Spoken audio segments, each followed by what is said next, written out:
What's up, everybody? I'm Taylor with Atlantic Communities. I'm here with Van. We're hoping to shed some light on home inspections today.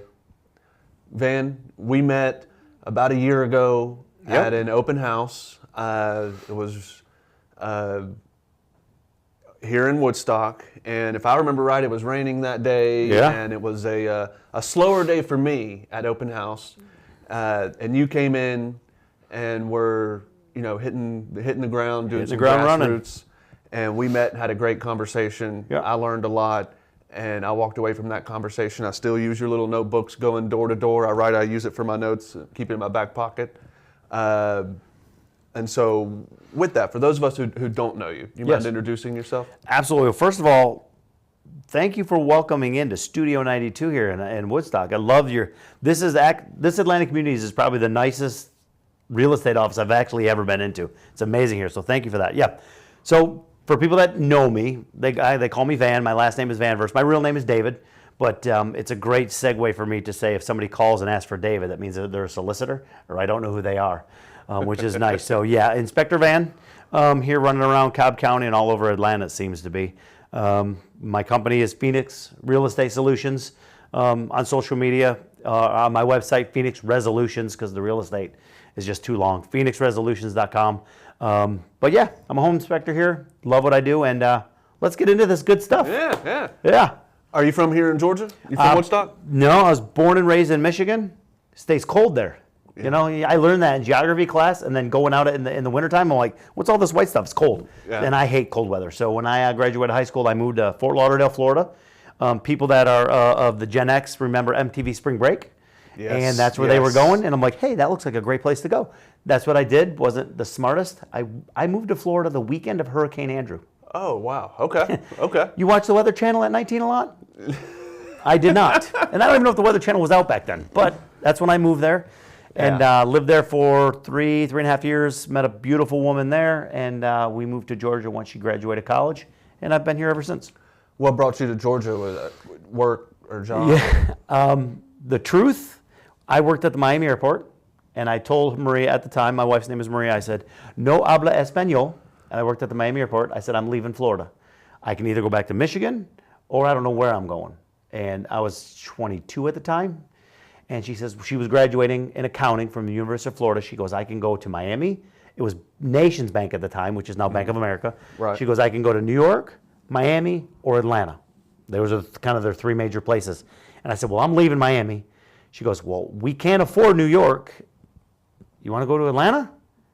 She goes, yeah, let's do that. So I literally picked her up. She graduated December 17th. She graduated December 18th in the morning from University of Florida. And the 17th, loaded up a U-Haul with all my stuff, drove up to Gainesville, Florida. She graduated. I threw all her stuff in the truck, and then we drove to Atlanta that night. Wow. Yeah. And so you pick up in Atlanta. And what year is this? When is this? December 18th, 1995. 1995. And so what do you do then? Where do you start your... Yeah. Where does your story start here in Atlanta? So my story starts in Atlanta. I came to Atlanta with absolutely no job. She actually worked for Nations Bank as a teller in Gainesville. She did in Coral Springs, Florida, then Gainesville when she was at college. So she had a job coming up to Atlanta. Working off of La Vista in 285. So and I moved up here. I actually had my CDL license to drive trucks. And I'm like, well, I can get a job wherever I'm at. I can get a job immediately doing something to at least get started. So we moved up here. She had a job. I actually got a job at Robert's Furniture, delivering furniture with the trucks for a year maybe. And that's when I transitioned. We bought a house, got married, and then I started working for All Good Pest Solutions for the next 15 years doing outside sales. Gotcha. Yep. And so what led you to become a home inspector? What led me to that is when I worked at All Good Pest Solutions, and she actually was in corporate America, Nations Bank, then she went to work for Accenture, and then E-Trade. E-Trade had a large layoff, and I wanted to do something different. I don't know why, I just hey, I want to make more money. Then I was making great money at All Good, but I wanted something different. And I went to a Sky Zone indoor trampoline park for Christmas. She had just lost her job November 21st. And a lot of milestones in our life happen on important days that already happened. December 18th was my wife's birthday. That's how I remember it. November 21st was my daughter's birthday. That's how I remember that. It just happened that way. So we went to Sky Zone and loved it. We had the most fun we've had over that last month because she had just lost her job. And I went home that night, started Googling franchise opportunities for Sky Zone, and I acted like I was my wife. She had a degree in accounting from Florida, woman-owned business. I'm just a sales guy. They're not going to really give me as much consideration. Right. And so I started down that path for maybe 45 days, and they actually contacted us. They wanted to meet us, and so I had to tell my wife what I was doing. And we put in for it. There was like 88 people applied for that franchise, and we got it. Wow. We actually didn't get it the initial time because they gave it to somebody else who the CEO of Sky Zone knew. And so we found out like on a Thursday we didn't get it. My wife had literally, it was just going out of town to Arizona, the Sedona, with her girlfriend. So we didn't get it. She came back into town. Now she's got to start looking for a job again after we did everything. She actually, and follow up people, always follow up. She followed up with Sky Zone and said, hey, I just wanted to double check to make sure we are absolutely not going to have an opportunity. And Rachel Stender, the lady in charge of it, said, actually, I was going to call you because the people that won it decided they didn't want to do it. Oh, wow. And because we followed up, we showed the initiative, we actually got the franchise. So we started on Sky Zone. I built it out from scratch, owned it for 7+ years. COVID happened, shut the business down, closed the business because of COVID. And with that happening, we needed to do something else. We started rehabbing houses because we loved working together. And after the first house, I'm like, I need to become certified to do home inspections because I love investigating things. And that led me down the path to doing what I do now. Wow. So yeah. Yeah. So take me back to Sky Zone. Yeah.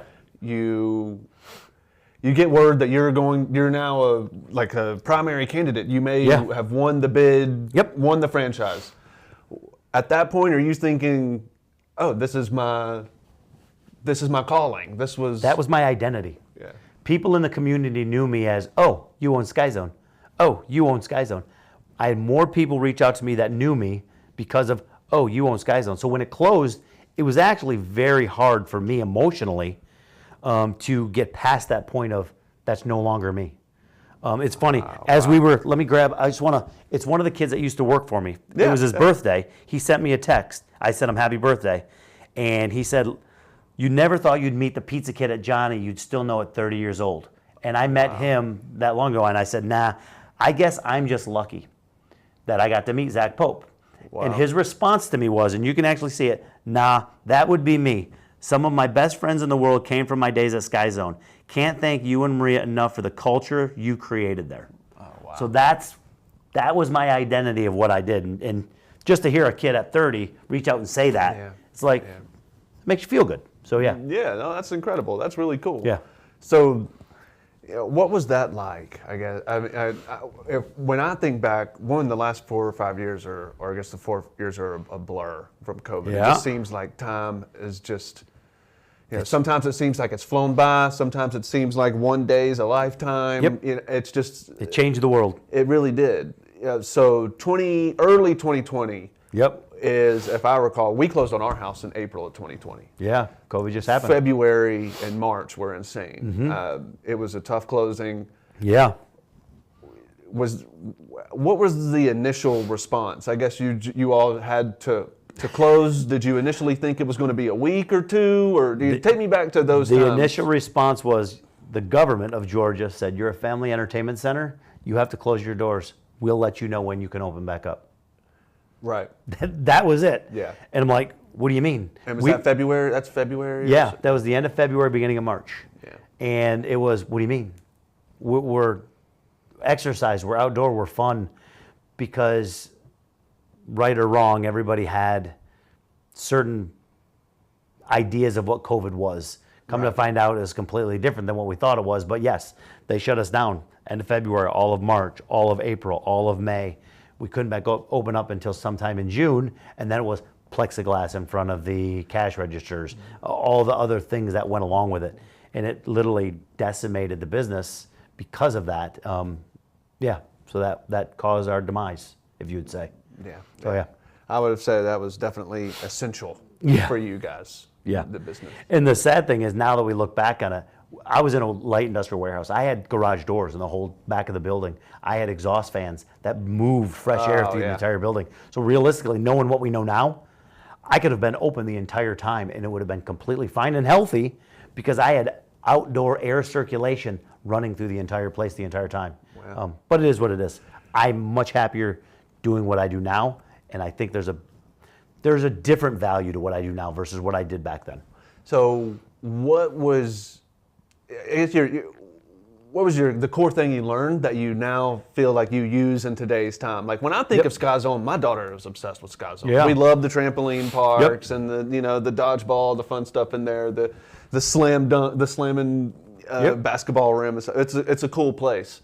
And when I think, wow, I would imagine that working, managing and working alongside high schoolers and dealing with family and entertainment and hospitality and just all of the different people that you got to know and made close connections with. How does that translate into what you do now with home inspection? Yeah, so what was fortunate for me, I did outside sales before Sky Zone. So I was already comfortable with talking to people 1v1. And we've met my personality. I can talk to a tree, it seems like. Right. The best man at my wedding said you could put myself and my wife in a room together with a rubber ball, we'd be entertained for days. That's just the way we are.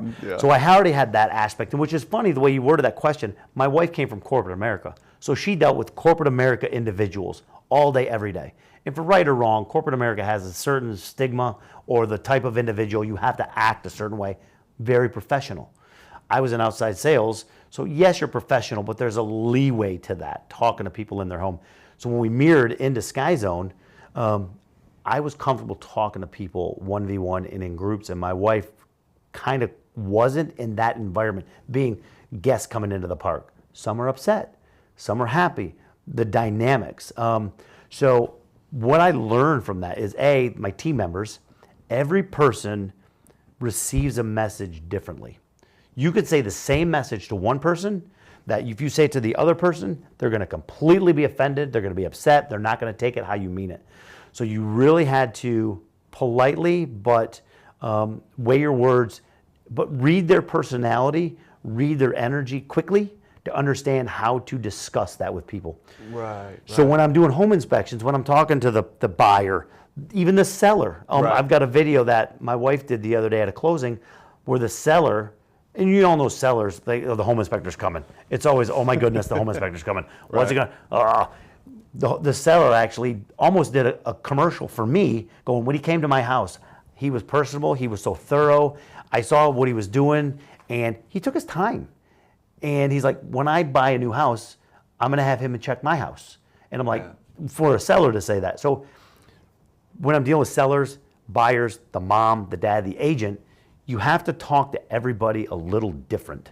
Right. And the other thing I did learn when I'm doing the seller and the buyer, I create group chats. So my message via text is always the same message to everybody. So there's no lost translation of what did he say? Oh, he told me this, but he told me that. It's a group text with both parties, so you guys know. Right. But how I display my message. And that's something you learn over time, for sure. Absolutely. Because that's not what he said. Like, it is what I said, but okay, here's just a group text. We don't have that issue anymore. Right. What's the primary role of a home inspector?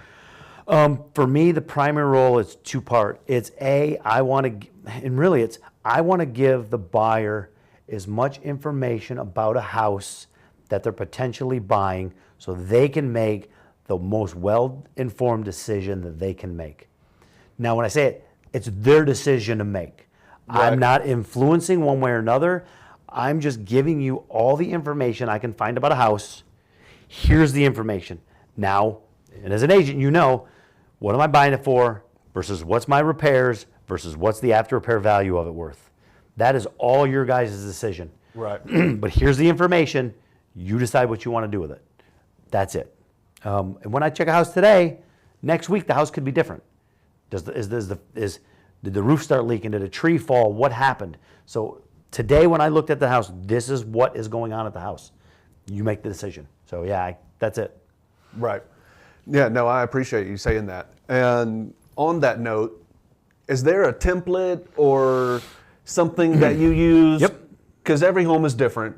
Every inspection's different. Every home inspector's different. But right. Yes. So is there a template that you're using or certain things that you're looking for every time? Yeah, there's, and we've talked about this before. They do a thing called a 4-point inspection where it's critical. Me, as we talk, me being from Michigan, the yellow perch, freshwater fish, they actually have some yellow perch in Lake Burton. Huh. I didn't know that. I was up canoeing one time and I caught one. I'm like, oh my goodness, a yellow perch. Anyways, plumbing, electrical, roof, cooling, heating, perch.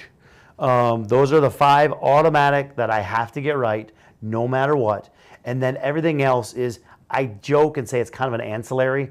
Even if you weren't to fix all the other stuff right away, you can live in a house.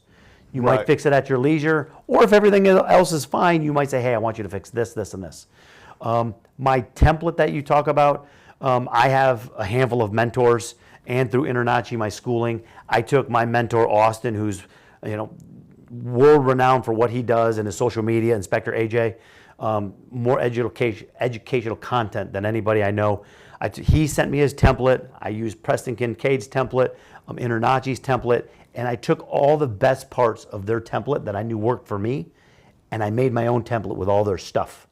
Nice. I know my personality. I know my style, so I created it to do what I needed to do with all the important stuff. And as I said to you earlier, I actually ride with skilled tradesmen, a plumber. I ride with them once a quarter.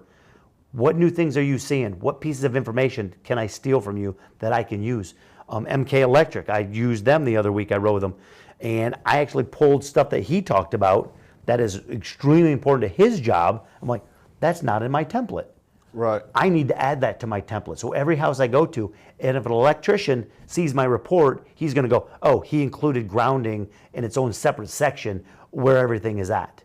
They appreciate that because it was very humbling riding with an electrician that he says, oh, I saw this person's inspection report and this person, and I just quickly realized they don't know what they're talking about. Oh, goodness. Yeah. But as a home inspector, I'm like, Michael, I appreciate you telling me this, and you're not going to say anything that's going to insult me. Right.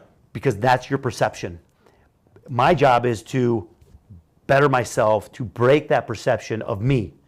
So he would even say that as we're out we went to a clubhouse, a pool clubhouse.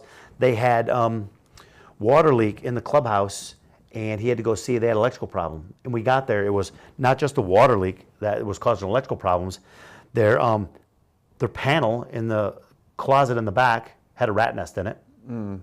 The panel wasn't grounded properly. This is all things I'm looking at it going, I would have, you always take the panel cover off, you're going to find the rats, you're going to find it not grounded properly. They had chemicals stored in the closet that were reacting to the copper piping, and it was corroding the copper piping in that room. I'm like, put 2 and 2 together, I'm like, that's amazing information to see that now I'm seeing this through the eyes of an electrician. Wow. This is what's going on, this is what's going on, this is what's going on. I'm like, that's something I'll never forget, and I can't get that from a textbook. Right. I can't get that from a module online. Right. You only can get some of that stuff through riding with someone that's in the trenches, so that's why I do that.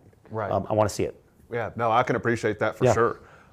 What are some common misconceptions that folks have about home inspectors? You know it. Or the home inspection process? Yep, you know it. We're deal killers. Right. And which I've said, that's not my job. My job is to give you the information. And I really don't say much. It's your decision if you want to buy a house or not. That's not my call to tell you yes or no. Right. That's between you and your agent that you hired. Buying agents are so important in that scenario that you guys work hand in hand to do that stuff. That's not my call. Misconceptions on home inspectors. Some misconceptions are they're just blowing through a house. Right. As you said, my wife is an agent, and she'll be a selling agent where they have a different inspector inspect the house. And I'm like, tell me about it. Because she knows everything I went through to get my certifications. She knows, she sees the things I do. You come into bed, I can't. I'm sitting in another module learning about commercial fireplaces. She's like, yeah, he was in the house for like an hour and 20 minutes and he was gone. Wow. And I'm like, what do you think about that, Maria? She goes, he didn't do a good job. I know you can't do it in that quick a time because she's actually gone with me to do home inspections. Right. So she can see what I do. Right. To educate herself. I'm like, absolutely. So we're deal killers. We just blow through it. That's the biggest ones I get. he doesn't know what he's talking about. So now, is there a way that you address those concerns on the front end, or do you have something that you say to the? Yeah. Or is there a way that you would like to do it? I know, and what I mean, I've been on home inspections where the inspector wants you right there, walking with you the whole time, and they love that because they're talking to somebody today, and it's usually a lonely job maybe to them. Yeah. And then I've had other inspections where. It's like, hey, let me take care of my section and whatnot. You guys look around, get your measurements. When I finish the basement, we'll talk about the basement, and so on and so forth.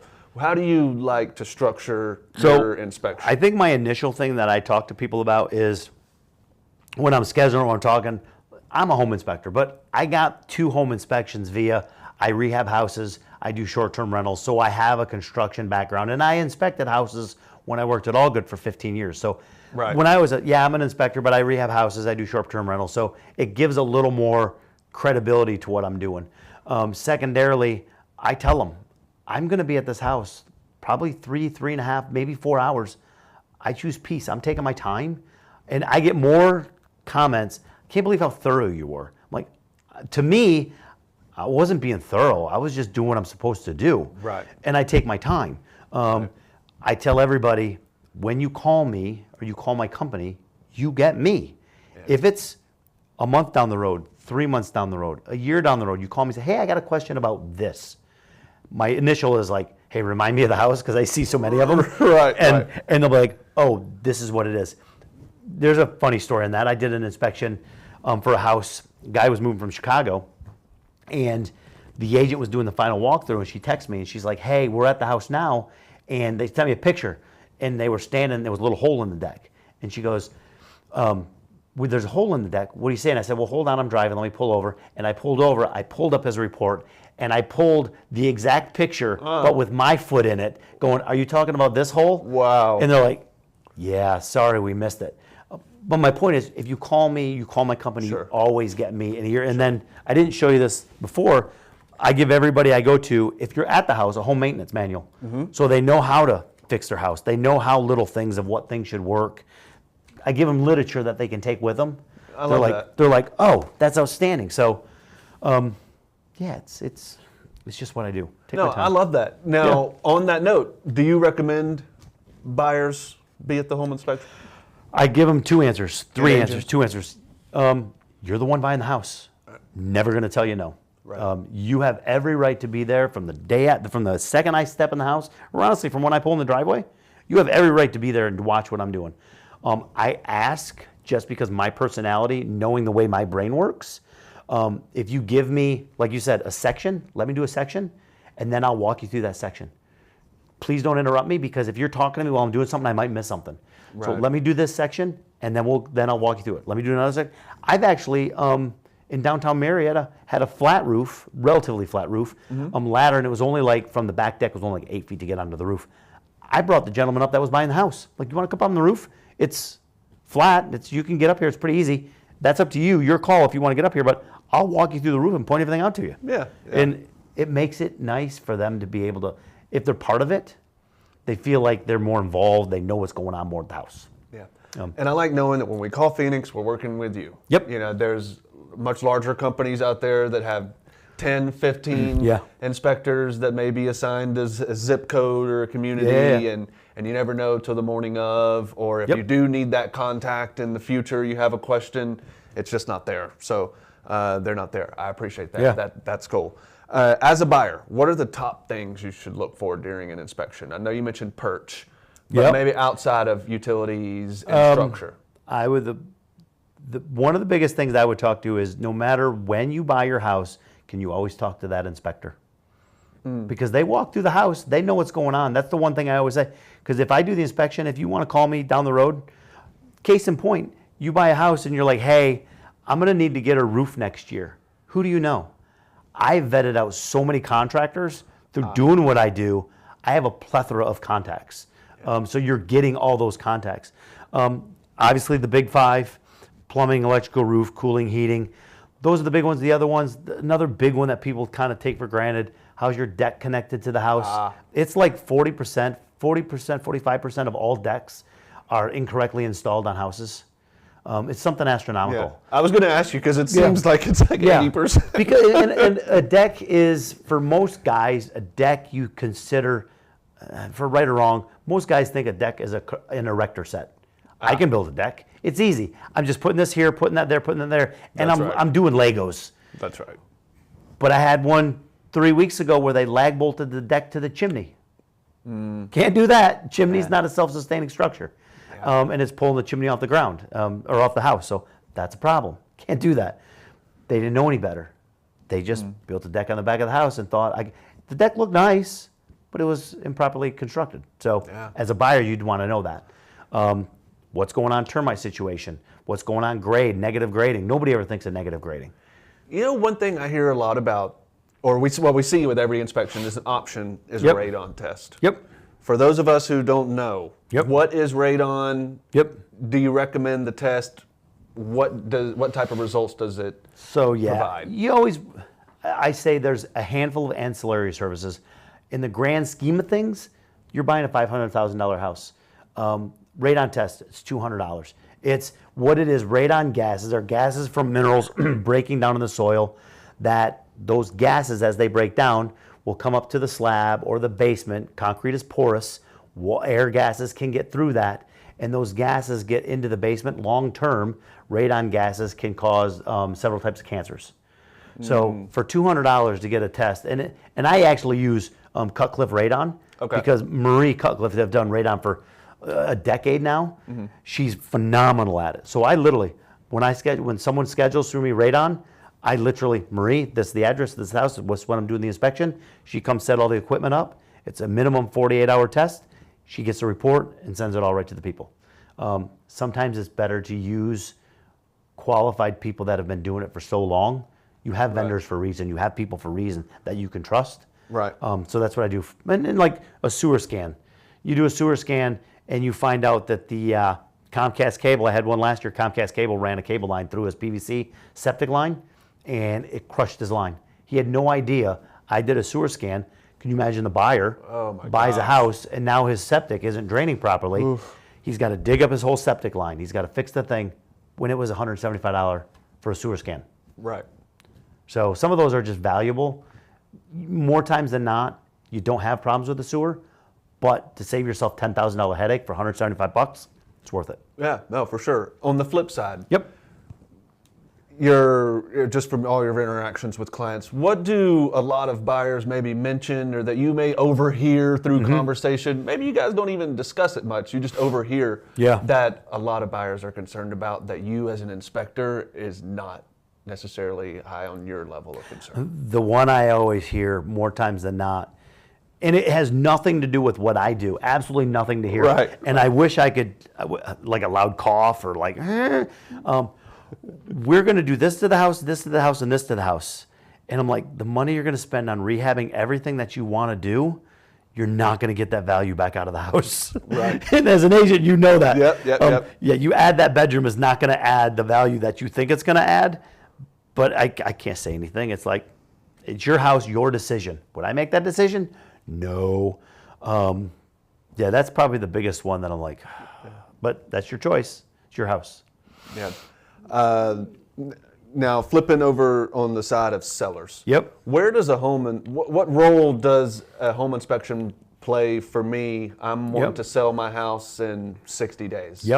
Where do you come in there? How can you help me? I think that is a scenario, again, gray area, because everything, if you were to get a realistic, legitimate home inspection, take 3-4 hours, everything's documented, all that stuff, I believe, if my memory serves me, you're the professional. If you get all that information handwritten down in a report that's all reportable, you have to disclose everything that you have. So now if somebody comes out, an investigative inspection, and just says, hey, this could be a problem for a lot of buyers. I've known this could be a problem for a lot of buyers. This could be a lot of problem for buyers. And I'm giving you, I'm not writing everything down. I'm not, just through historical data, I know these have been pain points. I'm not saying your house is a pain point, but these have been pain points. And you go, this is great to know. A buyer realistically is probably going to ask me for a new furnace. A buyer might ask me for a new water heater. Okay, I want to make $400,000 out of the sale of this house, it's going to cost me $12,000 for new furnace and new water heater. Okay, maybe I list it for $415, knowing I'm going to replace these. Or do I go ahead and replace those ahead of time? I wouldn't replace them ahead of time because that's where your negotiation stuff everything's happens. negotiable. Everything's negotiable. And this might be a person that buys and says, you know what, that water heater isn't a problem for me. That furnace isn't a problem for me. So now you're working through that kind of stuff. But those could be your pain points. It might help you list the house more appropriate to get what you want to get out of that thing. Right. So, and it makes you as a professional, as a realtor, look more important of, hey, I'm getting you the top dollar I'm supposed to. That's your fiduciary responsibility. Right. Because I did these steps to make sure we're getting to where we need to get to.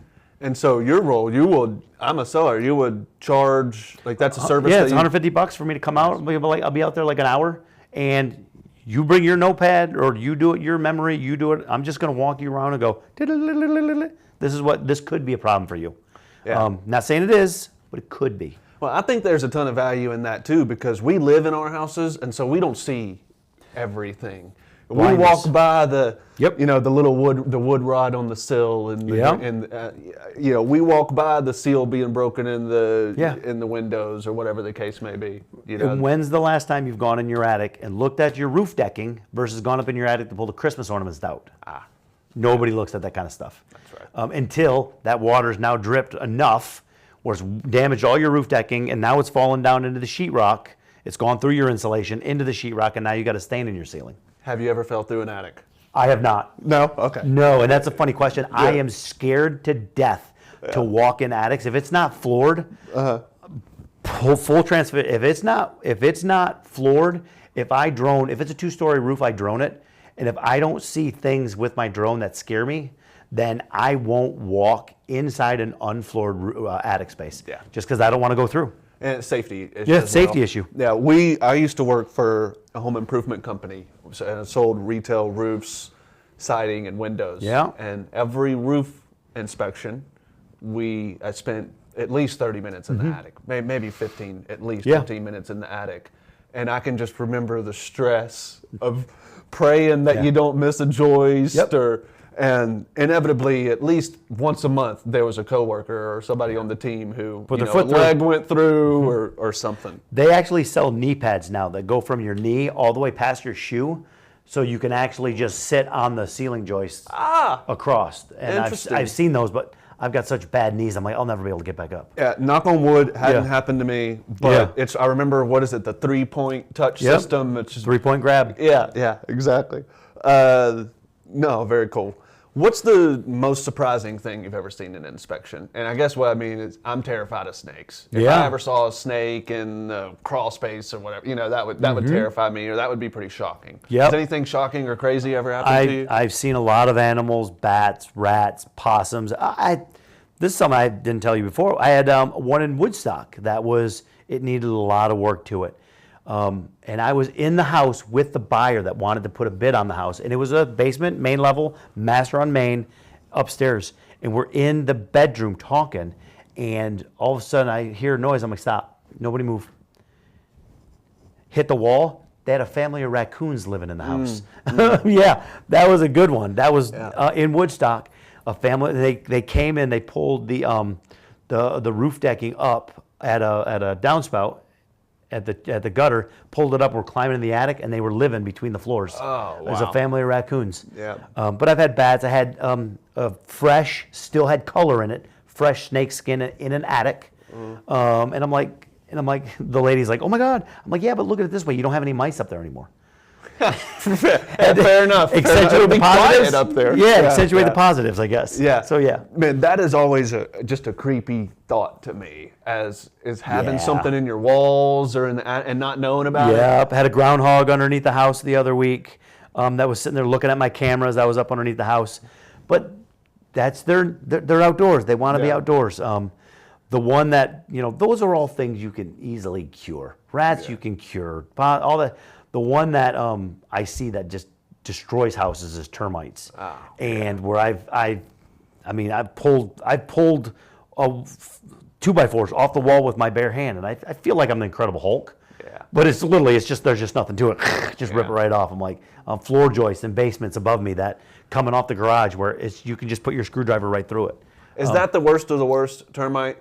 Yeah, it is the worst of the worst because it physically damages it. Now, if you get a large infestation of rats, you're gonna have to, you're gonna have to replace all the insulation. Sure. You're gonna have to clean up the house, but termites physically just destroy the wood. Yeah. And so you've got big repairs on that. I actually did an investigative inspection for a guy. He had a termite company that he had damage, and his warranty had just expired, and he forgot to pay it, and he found out he had termites. So I went out and did a termite inspection for him, and I actually put it in a home inspection report platform for him, so he actually could give it to his termite company. Oh, nice. And I had all the explanations to it, where they're coming from, everything. Yeah. And he used it, and his termite company went out and actually retreated the areas where the damage was and fixed his damage for him. No, I think that's important because, like you mentioned earlier, these ancillary costs that sometimes, if we're from the buyer's perspective, you get, you're getting a home inspection, but then there's these other things that you may not even be aware of what they are, and it's inspection, it's termite and radon and so on and so forth, that a lot of folks, if they don't have a good agent, will overlook. I think it's important to touch on those things. They're in there for a reason. And on that note, new construction. Yeah. New construction inspections. Yep. I hear sometimes, or even I know there are a lot of people, hey, it's a new house. There's no need for an inspection. Why do we need an inspection done on our new construction house? Absolutely. So I'll tell everybody about new construction. If you want the true answer to that question, and I'm going to give you an answer, my answer. There's a gentleman, Cy Porter, out of Arizona, and you can follow his social media. Wonderful guy. All he does is new construction. He's booked out almost a year in advance for new construction houses. Some builders use single-strand aluminum on electrical. Completely can't use that. It gets too hot, it melts, and it causes house fires. They had like 8 or 9 houses in a new construction subdivision burned down because of that. Oh, wow. The builders have a great heart with what they're doing. They're building America's homes, which is outstanding. Right. They don't always get the best contractors to do the work. They might get the only contractor that can do the work. Yeah. And because of that, work can be degraded. It can come down in quality. I did one the other day where they had roof damage on a new roof. They're just throwing up shingles. They had cuts in the roof. They had no insulation in one wall, where the east side of the wall was getting to be like 84 degrees at 10 o'clock in the morning. Wow. That's where the sun hits. So the inside of the house is always going to be baking, and I infrared camera that so I can see what's going on behind the walls.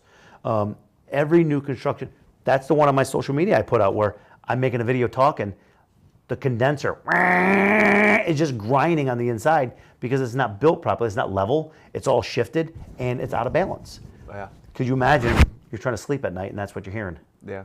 In brand new construction. So always, and that's you're spending a lot of money on a house. Yeah. What's the average house for a new construction house? 450, 500? Right. You don't want to have those issues. And a third party, a builder's going to tell you, the project manager's going to tell you one thing. Everything's fine. I have no issues.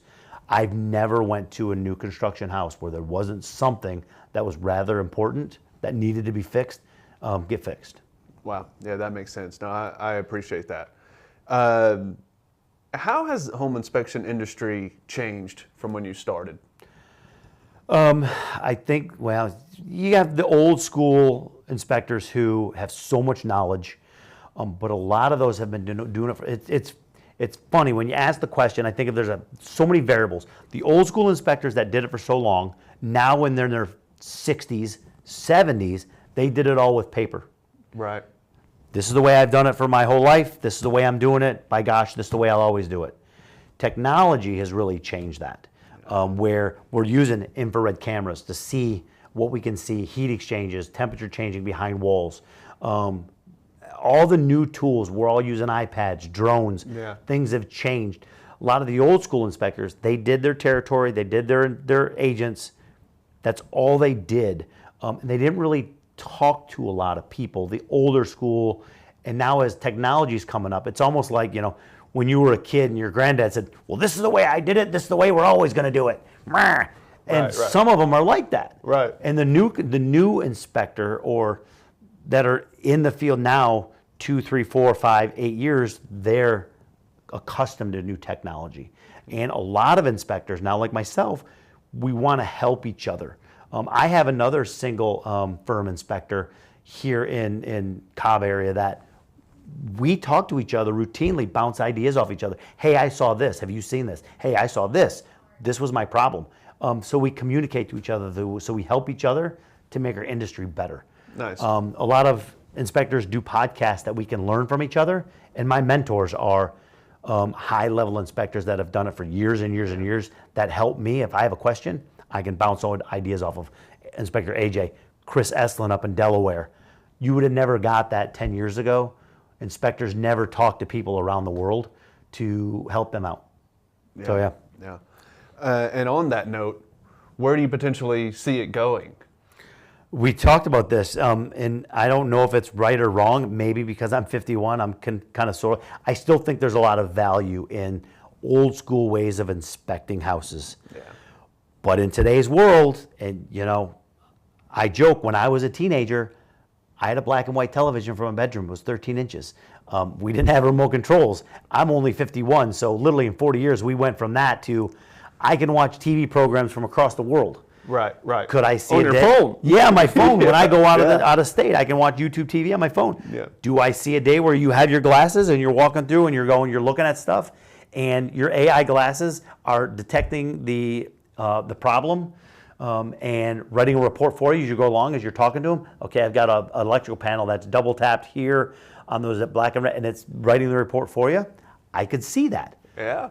But there's a part of inspections that will always come down to, hey, I've seen this problem before. What caused the problem, and what was the ramification of the problem that I don't know if AI will truly get until it sees enough of it. Yeah, that's right. Yeah, I personally think the real estate industry will be one of the last that is so automated, like what you were talking about. I mean, you need the human element when it comes to having a consultant represent you in the buy or sell. Yep. You need a human to inspect the place. Yep. So maybe we're a little ways out, but you're see these you're Apple also glasses. a psychologist. Yeah. You're a marriage counselor. Yeah. Yeah. You're a financial advisor. You're all those things, and you connect people to people as well. So, yeah, that's a long way out. So I'm watching this, and I really want to be a home inspector. Where do I start? You have several. There is 3, 4, 5, 6 different organizations you could try to join online. When I started, I knew nothing of the industry. I just knew I wanted to do it. I love the inspection aspect. And I joined ICA out of Chicago. Nice group of guys, very beneficial. But I quickly ran across Internachi, Ben Gramico, and they've had this organization for like 25 years. They are recognized by the Department of Education for post-secondary schooling. And you can do it all online, or you can go. This is one thing I really love what they've done. They have these 3 different places in Pennsylvania, Boulder, Colorado, and Florida, Weston, Florida. It's called the House of Horrors. And they've built houses in these warehouses that have over 1,000 defects. Huh. So if a person wanted to, dictating on your learning style, I didn't know about these places when I first started, so I did mine all online. But you can literally, for 5 days, you can go to this place, the House of Horrors, and they literally go through all the imperfections of a house one by one by one by one and do training, and then you have to take tests afterwards. So I swear by Internachi. It's for me, my membership is $49 a month, and I'm a member. I get so much education through podcasts, through training, through mentors, my templates for my software, all that stuff through Internachi. And my convention is in 7-8 weeks in Orlando that I go to this year. That will be there for, I'm actually going for 4 days. It's a 3-day convention. But as we talk about the way it's changed, there's probably 40 or 50 of us inspectors going to Epcot, and we're going to do drinking around the country, around the world as a big group of us, and we're really going for camaraderie. That's cool. I'm sure we're going to make videos on this is going to be a problem. This is constructed wrong. Yeah. Nobody, when I went there, the last time I went there, I'm like, as a home inspector, I'm like, you know those rails at the pyramid when you go up in Aztec in Mexico? You know the rails are greater than 48 inches wide when you're supposed to grab them at the beginning. That's against code.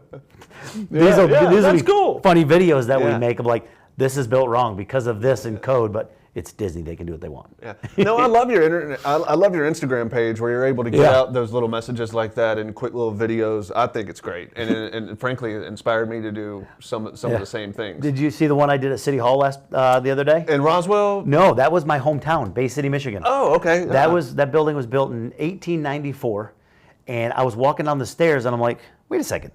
These handrails are way too short. I was on the 3rd story of the inside of City Hall, and the rails were barely coming up to my quad, the middle of my thigh. I'm like, we were a lot smaller back then. Yeah, but I'm like, this is completely not to code, and I'm leaning over going, someone could easily fall over.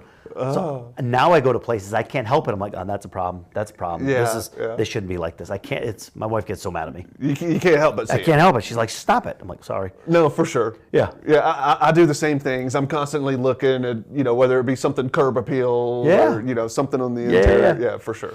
I get it. One piece of advice to, your peers out there, your home specialists, home inspectors. Home inspectors, the one thing I would say for anybody, and there's a lot of good home inspectors around that really do it the right way. Continued education. The one thing I started doing, and I mentioned earlier, is I ride with specialized tradespeople because their education and what they see is even more detailed than what I get through my schooling. Right. So like I said, I ride with MK Electric. I ride with Titan Pro Mechanical, that's HVAC, to learn new things that they see and pick up tidbits of information. Case in point, when I was doing inspections on HVAC, PVC exhaust vent on an HVAC system versus a metallic exhaust system on an HVAC pit. Right. I'm looking at serial numbers, I'm looking up QR code, whatever information, the owner's manual, to find tidbits of information on that energy efficiency of that furnace. I ride with Justin Weeks from Titan Pro Mechanical, and we get there, and he goes, you know the cheat code on those, right? And I'm like, Lord, please tell me, because every time I'm looking at the owner's manual, I'm trying to find it online. He goes, yeah, if it's metal, it's rated at 80% energy efficient. If it's electric or PVC, it's 90 and above. You save me so much time now, because every time I go to one and I know it's metal, PVC, it's 80%. I don't even have to worry about anything now. It's 80%, I already know. But riding with those professionals and that, I'm like, I got that now. I think that's great advice, and that can go for anybody in just about any career. Correct. Yep. Absolutely. That's really cool. Yep. And I appreciate that. So, from the perspective, I ask you, what can we as real estate agents do to make your job easier? Yep. Or maybe one thing, or maybe something we should stop doing. There's really every agent, and I always ask the question, every real estate professional, I ask the question, what is your pain point for home inspectors? I don't get, the only answer I ever get is I hate when they overtalk what they're trying to explain and it turns out to be a deal killer. I'm like, that's not my job. Right. I think more and more real estate professionals understand the value of what we do. We have to understand how to display that information to the buyer, to the agent, to let them make the decision that they want to make. That's not my decision to make. That's the decision between you and your buyer of what you're trying to do. I can give you all the information. Right. You have to decide what you want to do on that. As far as a selling agent, the biggest thing I always tell people, and if you own a home and you're living in a home, deferred maintenance, if I can say it again, deferred maintenance. Do your deferred maintenance, because if you don't do it now, it's going to cost you a lot more money when you sell the house later. Now, what are some examples of deferred maintenance? The dumbest thing I see, literally so easy, change your air filters every 90 days. Yeah. Because a clogged air filter is going to choke out your furnace, and it's going to break it down early, and it's not going to work. It's going to cause dust and things in other places that you don't need. Get your house painted regularly when you're supposed to. Caulk your windows and trim every 3 to 5 years so you're not getting water damage and water issues. If you do the deferred maintenance now, you're going to sell your house for more money. Secondarily, when I come to the house and I look and I see, well, man, he keeps his garage nice and neat. He takes care of this. He does this.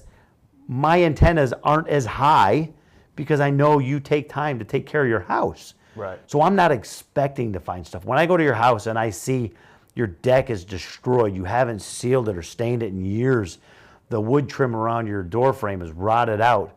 My radar is, these people don't do anything at their house to fix it, to make it right. Yeah. I'm going to have a lot more problems I need to find that I know are there that are just hidden. Yeah. So, yeah. So a couple things before we wrap up. I really appreciate your time. What's your favorite part of the job? My favorite part of the job, it's going to be a really goofy answer. My favorite part of the job is the job. I love the fact that I get to go to a house and for 3 or 4 hours, it's almost like a game to me of, ooh, what did this homeowner try to hide from me? Or what did they do that they shouldn't have done? Yeah. Or what were they thinking? And it's fun for me to do the investigative part of it. The benefit of it is I get to give someone enough information that they can use to make one of the biggest financial decisions they're ever going to make. Right. Is this house worth it or not to them? Should I buy it or not? Now, it's their choice, but I get to give you all that information. Like I said, it's a game. What'd you hide from me? Because I know you hid something. He's going to find this. I know you hid something. Yeah, where'd you hide it? Where'd you hide it? I want to find it. Yeah. So, yeah, that's the fun part for me. Yeah. And lastly, what is your why? That owning the Sky Zone, this is the perfect example of owning a business where you had 100 people working for you. Actually, I had a little more than that. Yeah. I had the general queue public. I had all these responsibilities and everything. I would go to the beach and I was never relaxed. I was stressed out, worried about what's going on with everything, all that stuff. And now my why is I can do my job. I only schedule, if it's a house, realistically, less than 3,500 square feet. If it's less than 3,500 square feet, I'll do one from 8 till noon, and another house that size from 1 to 5. I don't have to answer to anybody. I don't have to rush. I don't have to be anywhere. I said a couple times, I choose peace. So I can go to a house, take my time, ethically knowing I'm doing the right thing for the buyer, and I'm not, if I go to a house that's 7,000 square feet now, and I have another 7,000 square foot house after 1 o'clock, I'm flying through this house going, I'm never going to get done with this one in time to get to the other one in time. Then right. I got to do the report when I get home. I eliminate all that stress. So I can go to a house going, I get here at 8. If it takes me an hour and a half to do the outside, I don't care because I don't have to rush. So I don't have to worry about it, which more times than not, every time is so much more beneficial because I'm giving the person more value for their inspection than they probably thought they were getting. Yeah. I don't have to rush. And so then I can do the inside. If it takes me 2 hours, it takes me 2 hours. What do I care? Yeah. If I have a big house, I get there at 8 o'clock. If I'm not done till 5 or 6, I don't care. I'm going to go home, tidy up the report. It takes me 20 minutes typically to tidy it up, and I'll send the report off. And it's peace. So that's my why, is just taking my time, choose peace, and I get to help people out make a great decision. Wow. Yeah. Well, Van, I really appreciate you coming in today. I really have enjoyed this conversation. Yeah. We've had a couple of these. The viewers will see the second one. Yeah. No worries. We weren't recording the first time, but that happens. Practice makes perfect. How can we get in touch with you? Yep. Where do we find you? So I always joke and say my Instagram or Facebook, my Instagram, Inspector_Van. You can find more beneficial content on your house, and you can say, oh, I didn't know I had this problem at my house, or I do have this problem. This is what it is. So Inspector Van, Facebook, Instagram, my website, phoenixresolutions.com. You can find more information on me on there. I've actually had people call me to schedule inspections because they saw my Instagram. Yeah. They're like, oh, we really love your content. We love what you're doing. I'm like, stalk me.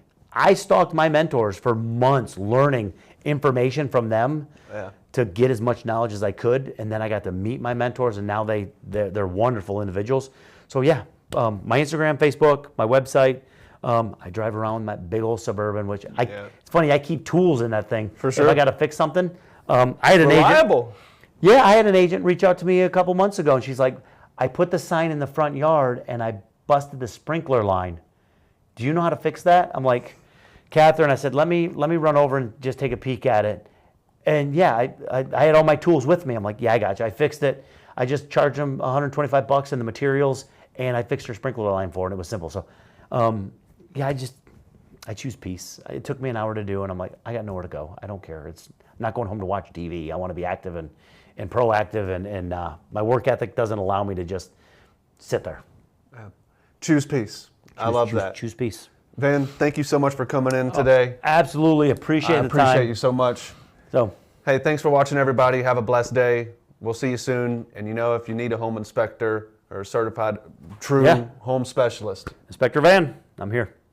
See you guys. Thank you.